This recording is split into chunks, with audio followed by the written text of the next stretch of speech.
ये इम्तियाज़ स्टोर पे, hyper star पे और ये आपके ग्रीन वैली वगैरह पे आपको इस तरह का एक मिल जाता है। हमारे दोस्त ही हैं जो ये करते हैं, ये हाइड्रोपोनिक के ऊपर ये काम करते हैं और एरोपोनिक पे।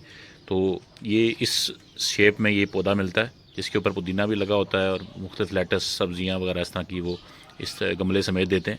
तो ये मैं लेके आया हूँ, इसका मैंने अभी इसको शिफ्ट करूँगा। ऊपर से पुदीना उतार लिया है, तो टारगेट ये है कि इससे अब हम एक पूरे गमले में इसको शिफ्ट करें। वो ये मैंने उसको काट के रख लिया था, इसको इस तरह से की रूट्स निकली हुई हैं। तो इसको जब हम शिफ्ट करेंगे इस गमले के अंदर और इसको हम थोड़ा सा ख्याल रखेंगे, थोड़ा छाँव में इसको रखेंगे और पानी वानी देंगे, तो फिर ये पूरा गमला हमारा पुदीने से भर जाएगा। तो जब भी आप बाज़ार से पुदीना लेके आएँ और अगर आपको नज़र आता है उसकी जड़ें निकली हुई हैं, तो ऊपर से पुदीना उतार के नीचे इसकी जड़ों को आप अगर गमले में लगा दें और पानी देते रहें, थोड़ा छाँव में रखें और धूप और छाँव मिक्स हो, तो आपका बेहतरीन किस्म का घर का पुदीना अवेलेबल होगा। आज 2 दिन बाद हम ज़रा अपडेट दे रहे हैं।